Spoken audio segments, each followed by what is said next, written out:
BITV channel पर आपका स्वागत है। BITV यूट्यूब चैनल पर सब्सक्राइब करिए, बेल आइकन दबाएं। नमस्कार। चर्चा जरूरी है कि आज के इस एपिसोड में आज हम चर्चा करने वाले हैं पीपीएफ इस सब्जेक्ट पर। पीपीएफ यानी कि पब्लिक प्रोविडेंट फंड। इसके बारे में आप जानते ही होंगे। जब भी कोई व्यक्ति काम की शुरुआत करता है या फिर उसकी इनकम शुरू होती है, इनकम टैक्स बचाने के पॉइंट ऑफ व्यू हर कोई उसे पीपीएफ इस इन्वेस्टमेंट की ही सलाह देता है। लेकिन पीपीएफ क्या है और पीपीएफ ये इन्वेस्टमेंट क्या एक सही इन्वेस्टमेंट ऑप्शन है, इसके बारे में हम जानकारी लेने वाले हैं एक बहुत ही प्रसिद्ध फाइनेंशियल डिस्ट्रीब्यूटर मिस्टर अभय कुलकर्णी जी से। तो चलिए मिलते हैं मिस्टर अभय कुलकर्णी जी से और पीपीएफ पर चर्चा शुरू करते हैं। अभय जी, मैं आपका चर्चा जरूरी है कि आज के इस एपिसोड में बहुत बहुत स्वागत करता हूँ। नमस्कार। नमस्कार। नमस्कार नमस्कार। सो अभय जी, पीपीएफ के बारे में ज्यादातर लोगों ने इसके बारे में सुना है, पब्लिक ने इसके बारे में सुना है, बहुत लोग इसमें इन्वेस्टमेंट भी करते हैं, लेकिन इन डेप्थ जानकारी जो है वो लोगों में नहीं रहती है इस प्रोडक्ट के बारे में। तो आपके द्वारा हम पीपीएफ की इन डेप्थ जानकारी लेने की कोशिश करेंगे। Let's start from here. PPF क्या है, इसी की जानकारी जो है इससे शुरू करते हैं। PPF means sir public provident fund account है एंड वो 1968 में सेंट्रल गवर्नमेंट ने स्टार्ट किया था। 1968 में सेंट्रल गवर्नमेंट ने स्टार्ट किया। किस मकसद से स्टार्ट किया था अभय जी पीपीएफ को? सर उसके पीछे आइडिया ये थी कि रिटायरमेंट प्लानिंग करने के लिए या लोगों को जिनको ऐसा होता है कि बिजनेसमैन है या कोई प्राइवेट एम्प्लॉयर्स के पास रहते हैं, तो उनको एक जब भी रिटायरमेंट होता है तो एक इकट्ठा अमाउंट जमा नहीं होता है, तो वो करने के लिए public provident fund account start किया था। परफेक्ट, यही एक मकसद है इसका। और दूसरा मकसद है सर टैक्स सेविंग इंस्ट्रूमेंट करके, क्योंकि एटीसी के अंडर इसमें कोई 1.5 लाख रुपया अगर हर साल डिपॉजिट करता है तो उसको टैक्स एग्जम्पशन के लिए भी बेनिफिट मिलता है। Perfect perfect. अबे जी, इसके अलावा और कोई फीचर्स आप बता सकते हैं ये पीपीएफ के? यस सर, हर 3 महीने के बाद सेंट्रल गवर्नमेंट जो है वो उसका रेट डिक्लेयर करती है। वो 7.1% है as on today and that is compounding में वो इंटरेस्ट रेट होता है और 15 साल का इसका टेन्योर होता है या मैच्योरिटी पीरियड होता है। 7.1% इंटरेस्ट रेट आज की तारीख में मिलता है। Yes sir. और क्वार्टरली आपने बोला, तो इससे कुछ फर्क पड़ता है? एनुअल इंटरेस्ट रेट मिलके नहीं, क्वार्टरली इंटरेस्ट रेट मिलता है, इससे कुछ फर्क पड़ता है भाई जी? यस, एनुअल होता है तो सर क्या होता है कि वो एक फिक्स रहता है कि हर साल आपको उतना मिलेगा ही। इसमें क्या होता है कि हर 3 महीने के बाद रिव्यू लेते हैं एंड देन दे डिसाइड कि अभी 7.1 है तो आगे शायद वो 6.8% भी हो सकता है या 7% भी हो सकता है। That is depends on central governments policy. Okay okay. मुझे रिटर्न पॉइंट ऑफ व्यू इसमें कुछ बेनिफिट है, ज्यादा कुछ हो जाता है? हाँ, रिटर्न पॉइंट ऑफ व्यू से सर अच्छा सवाल पूछा। बेनिफिट ये है इसमें कि बहुत लोगों को शायद ये छोटी सी ये है चीज बट मालूम नहीं है कि हर महीने के 5 तारीख के पहले अगर आप पीपीएफ का चेक डिपॉजिट करते हो बैंक में तो आपको उस मंथ का इंटरेस्ट मिल जाता है। तो क्वार्टरली पहले क्वार्टर में मैं अगर समझो पहले ही मंथ में डिपॉजिट करता हूँ तो 3 महीने का मुझे 7.1 के हिसाब से इंटरेस्ट मिलेगा। नेक्स्ट क्वार्टर में समझो 6.8% है और नेक्स्ट क्वार्टर में मैं समझो महीने के 10 तारीख में डिपॉजिट करता हूँ तो मुझे सिर्फ 2 महीने का ही इंटरेस्ट मिलेगा। जो महीने में मैंने 10 तारीख को डिपॉजिट किया 5 तारीख के बाद तो उस मंथ का मुझे इंटरेस्ट नहीं मिलेगा। Perfect perfect. और कितना पैसा इसमें इन्वेस्ट कर सकते हैं? मिनिमम और मैक्सिमम क्या लिमिट है उसकी? मिनिमम सर 500 रुपीज हम डिपॉजिट कर सकते हैं and maximum 1.50 lakhs in one account, एक अकाउंट में। और अगर मैं अभय जी, अगर मैं ज्यादा इन्वेस्ट करना चाहता हूँ, 1.5 लाख से ज्यादा इन्वेस्ट कर सकता हूँ मैं? सर सिंगल अकाउंट में अलाउड नहीं है बट आप अपने बच्चों के नाम पे अगर अकाउंट ओपन कर सकते हैं तो उसमें भी आप 1.5 लाख डिपॉजिट कर सकते हैं। ओनली थिंग इज बच्चे माइनर है आपके एंड डिपेंडेंट है तो आपको टैक्स बेनिफिट एक ही इसमें 1.5 लाख का मिलेगा। इंटरेस्ट एक्यूमुलेट हो जाएगा तीनों अकाउंट में 1.5 लाख भरते तो, but tax benefit maximum 1.5 lakh तक ही अलाउड है। ओके, तो अगर मेरे 2 बच्चे हैं तो मैं उनके नाम पर अकाउंट ओपन करके 1.5 लाख रुपए और इन्वेस्ट कर सकता हूँ। यस, बट टैक्स बेनिफिट मुझे सिर्फ मैंने जो पैसा मेरा इन्वेस्ट किया है उसी पर मिलेगा। और इसमें कुछ ड्यूरेशन होता है कि इतने समय के लिए मुझे इन्वेस्ट करना ही है इसके अंदर? यस सर, 15 साल का ड्यूरेशन होता है पीपीएफ का, बट किसी को समझो इमरजेंसी आ गई किसी वजह से तो वो 7th ईयर के बाद वो विड्रॉल कर सकता है, but normal period is 15 years maturity period. Okay okay. तो 15 साल के पहले अगर मुझे पैसे की जरूरत है तो कितना पैसा निकाल सकता हूं मैं, उसका कुछ कैलकुलेशन है? यस सर, 7th ईयर के बाद मैं विड्रॉल कर सकता हूँ। तो मुझे समझो 7वें साल के बाद 15 साल तक मैं हर साल विड्रॉ कर सकता हूँ। बट किसी को समझो 10वें साल में विड्रॉल की जरूरत पड़ गई तो 10th ईयर में मैं उतना विड्रॉल कर सकता हूँ जितना मेरा 7th ईयर में बैलेंस था, उसके 50% में विड्रॉल अलाउड है। और किसी को समझो इमरजेंसी आ गई लाइफ में, यानी सीरियस इलनेस आ गया या बच्चों का हायर एजुकेशन के लिए किधर अब्रॉड भेजना है, तो 5 साल के बाद वो अकाउंट प्री मैच्योर क्लोज कर सकते हैं। बट उसके लिए वो उनको प्रूफ देना पड़ेगा जो हायर एजुकेशन या सीरियस इलनेस है उसका, और उसके ऊपर देन 1% पेनल्टी लगती है, इंटरेस्ट कम मिलेगा 1%।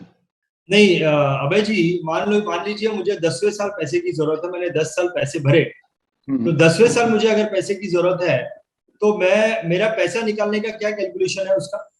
हाँ सर, 10वें साल में अगर समझो मुझे फंड्स की जरूरत है तो 7th ईयर में मेरा समझो पकड़ के चलिए कि 10 लाख रुपया मेरे अकाउंट में बैलेंस है, तो उसका 50% यानी 5 लाख रुपया मैं 10th ईयर में विड्रॉ कर सकता हूँ। अगर वापस मुझे 11th तो ईयर में 7th ईयर ही विड्रॉल, क्यों पकड़ा आपने? हाँ वो अभय जी, रूल है 7th ईयर ही उसमें। क्यों पकड़ा आपने? सर उसमें ऐसा रूल है कि जब भी मुझे विड्रॉ करना है उसके 3 साल पहले का जो बैलेंस होता है उसके 50% आई कैन विड्रॉ। जब भी मुझे विड्रॉ करना है उसके 3 साल पहले का जो बैलेंस है उसका राइट 50% में निकाल सकता हूँ। Right sir. करेक्ट।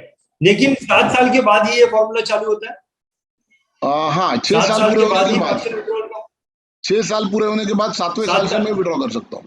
7 साल के बाद से मैं विड्रॉ कर सकता हूँ, लेकिन मान लो 6 साल के पहले अगर मुझे पैसे की जरूरत है तो उसमें क्या होता है वैसे सर केस में? Third year to 6th year में जरूरत पड़ेगी तो मैं लोन ले सकता हूँ। बट वो जितना डिपॉजिट किया है उसके हिसाब से वो कैलकुलेशन करके दे सकते हैं। बट इमरजेंसी प्रोविजन है, लोन ले सकता हूँ, बट लोन का रीपेमेंट मुझे फिर 36 मंथ्स में करना होता है। That is also another rule. 36 month में मुझे उसको रिपे कर, 3 साल हाँ के पहले टच नहीं कर सकते? नहीं कर सकते। और सर पहले लोन जो लेते थे ना उसमें समझो पीपीएफ में आज मुझे इंटरेस्ट रेट गवर्नमेंट दे रही है 7.1%, तो +2% मुझे लोन का इंटरेस्ट था, जो अभी लास्ट ईयर उन्होंने चेंज करके +1 किया है। तो that is good for investors. साल का 2% इंटरेस्ट है इसमें? नहीं, पीपीएफ में मुझे सर समझो 7.1% से गवर्नमेंट दे रही है, तो 7.1 प्लस 2 यानी पहले 9.1% से मुझे लोन मिलता था, अभी वो 7.1 प्लस 1 किया तो 8.1% से मुझे लोन मिलेगा। Okay okay okay. और इसमें क्या कौन कौन से तरह के टैक्स बेनिफिट मिलते हैं अभय जी, पीपीएफ अगर हाँ ओपन करते हैं तो? सर, जो हम लोग बोलते हैं कि प्रिंसिपल या जो मैं इन्वेस्टमेंट करता हूँ उसके ऊपर मुझे 1.5 लाख का एटीसी सेक्शन के अंडर टैक्स बेनिफिट पहला मिलता है। दूसरा ओके मेरा जो इंटरेस्ट जमा होता है उसके ऊपर मुझे पूरा टैक्स फ्री है इंटरेस्ट। और 15 साल के बाद जब मेरा अकाउंट मैच्योर हो जाता है तो भी मैं पूरा जो अमाउंट मेरे हाथ में आता है that is tax free. Okay okay. तो 3 तरह के टैक्स का बेनिफिट मिलता है इसके अंदर? Yes sir. और सर ये 5-5 साल तक आप इंक्रीज भी कर सकते हो। पहले रूल ऐसा था कि मैक्सिमम 3 बार आपको अलाउड था 15 साल होने के बाद कि मैं वो अकाउंट एक्सटेंड कर सकता हूँ, but as on today there are no limits. Last year से वो रूल चेंज किया, आप कितनी भी बार 5-5 साल बढ़ा सकते हो। और क्या एलिजिबिलिटी है अभय जी अगर किसी को पीपीएफ अकाउंट ओपन करना है तो? सर सिर्फ वो रेसिडेंट इंडियन होना चाहिए, that is the only rule. कोई अगर आदमी एनआरआई है तो वो ये अकाउंट ओपन नहीं कर सकता है। और पहले मैंने समझो अकाउंट ओपन किया है और बाद में उसका स्टेटस एनआरआई हो गया तो they have to inform that कि I am NRI from this and this date, तो उसके बाद वो डिपॉजिट नहीं कर सकता है। जो भी अकाउंट है उसमें उसका जो इंटरेस्ट है वो जमा होगा और वो मैच्योरिटी पे उसको दिया जाएगा। He can not deposit and he can not extend that account. Okay okay. और जब कोई पीपीएफ इस अकाउंट को ओपन करता है तो उसमें कुछ चार्जेस होते हैं? यस सर, इनिशियल में 100 rupees charges you have to pay, and then 500 रुपए से लेके 1.5 लाख तक आप कोई भी अमाउंट ये करके पे करके शुरुआत कर सकते हो अकाउंट में। ओके। और क्या फ्रीक्वेंसी होती है इसमें पैसा भरने की? हाँ सर, पहले 12 बार ये था कि मिनिमम जो है वो एक बार भर सकते हैं साल में, और मैक्सिमम 12 बार था, बट अभी वो भी उन्होंने निकाल दिया है। तो आप कितनी भी बार भर सकते हो साल में, but maximum amount should be 1.50 lakhs। एक साल में मैक्सिमम 1.5 लाख रुपए भर सकते हैं, किसी भी फ्रीक्वेंसी में भर सकते हैं। परफेक्ट। और 500 रुपए मिनिमम भर सकते हैं। मैक्सिमम साल राइट का सर। 1.5 लाख रुपए और मिनिमम जो है साल का 500 रुपए उसमें भर सकते हैं। और कैसे ये अकाउंट ओपन करने का तरीका क्या है अगर किसी को ओपन करना है तो? सर पहले जो था वो nationalise bank and post office को ही सिर्फ अलाउड था। अभी लास्ट ईयर से उन्होंने चेंज किया है, कोई भी बैंक में आप प्राइवेट बैंक में भी ओपन कर सकते हो, ऑनलाइन ऑफलाइन दोनों मोड्स में ओपन कर सकते हो। अगर आपका किसी बैंक में अकाउंट ऑलरेडी है तो वहाँ पे आपका केवाईसी अपडेट है तो then it becomes very easy. सिर्फ एक एप्लीकेशन फॉर्म, देन आपको जो ये वो एप्लीकेशन फॉर्म भर के साइन करना है, इनिशियल जो अमाउंट है वो उनको देना है और आपका फोटोग्राफ देना है, इमीडिएटली अकाउंट ओपन हो जाएगा। सो अभय जी, इतने सारे इन्वेस्टमेंट ऑप्शन है, पीपीएफ की स्पेशलिटी क्या है? What is the speciality of PPF? Sir PPF में एक बढ़िया पॉइंट ये है कि पीपीएफ को कोई अटैच नहीं कर सकता है। अनफॉर्चुनेटली समझो किसी ने पीपीएफ अकाउंट चालू किया और 15 साल में उसका कुछ 15 लाख या 20 लाख अमाउंट जमा हो गया और वो उसी साल में बैंकरप्सी हो गई या उसके कुछ लोन्स लायबिलिटीज है, तो बैंक है या कोर्ट ऑर्डर भी कोई लेके आता है तो पीपीएफ अकाउंट को हाथ नहीं लगा सकता है। That is the speciality of PPF account. Okay, तो आपको क्या लगता है, बीइंग अ फाइनेंशियल डिस्ट्रीब्यूटर, आप इतने सारे प्रोडक्ट्स में डील करते हैं, हर व्यक्ति को पीपीएफ में इन्वेस्ट करना चाहिए या इससे कोई बेहतर इन्वेस्टमेंट ऑप्शन भी है? नहीं सर, मुझे लगता है कि PPF is a good investment option 15 साल के बारे में अगर आप सोचते हो तो, और हर व्यक्ति को अपना पीपीएफ अकाउंट ओपन करना चाहिए। ओपन करना ही चाहिए। तो आप एडवाइस करते हैं 7.1% जो इसमें मिल रहा है उससे सेटिस्फाइड हो जाना चाहिए हर व्यक्ति को?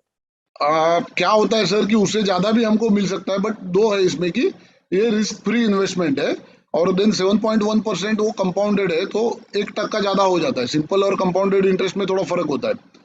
और एक बेनिफिट ऐसा है कि इसमें लोगों को ऑप्शन है कि किसी साल मेरे हाथ में 1.5 लाख है तो मैं पूरे 1.5 लाख इन्वेस्ट करूंगा, किसी साल में मुझे 10,000 है तो मैं 10,000 इन्वेस्ट करता हूँ, तो वो फ्लेक्सिबिलिटी दी हुई है, तो वो हिसाब से एक अकाउंट ओपन करना चाहिए। परफेक्ट, बहुत बढ़िया। अभय जी, जनरली ज्यादातर भारत में ज्यादातर लोगों के पोर्टफोलियो में कुछ परसेंटेज पीपीएफ लोगों के होता ही, तो ये बहुत जाना माना प्रोडक्ट है, लेकिन इसके बारे में जानकारी लोगों को बहुत कम थी और आपने बहुत ही डिटेल्ड और बहुत ही सरल भाषा में जो है आपने पीपीएफ इस सब्जेक्ट पर जानकारी दी है, इसके लिए मैं आपका बहुत बहुत धन्यवाद करना चाहूंगा। Thank you very much Ranjeet Singh. Welcome sir, welcome. So अब मैं आना चाहूंगा हमारे दर्शकों के पास और मैं आपसे कहना चाहूंगा कि अभय जी ने बहुत ही सुंदर तरीके से पीपीएफ इस सब्जेक्ट पर हमारी जानकारी बढ़ाई। आपके विचार क्या है आज के इस प्रोग्राम के बारे में, कमेंट्स में लिखकर हमें जरूर बताइएगा। और जाने से पहले एक छोटी सी आपसे रिक्वेस्ट करना चाहूंगा, छोटी सी रिक्वेस्ट है, अगर आपने अभी तक BITV इस चैनल को सब्सक्राइब नहीं किया है तो जस्ट आपने एक बटन दबाना है, सब्सक्राइब करना है इस चैनल को। आप सब्सक्राइब करिए हमारे चैनल को, और अगर आपको ये वीडियो का कंटेंट अच्छा लगा है तो इस वीडियो को लाइक भी करिएगा। BITV चैनल पर आपका स्वागत है। BITV यूट्यूब चैनल पर सब्सक्राइब करिए, बेल आइकन दबाएं।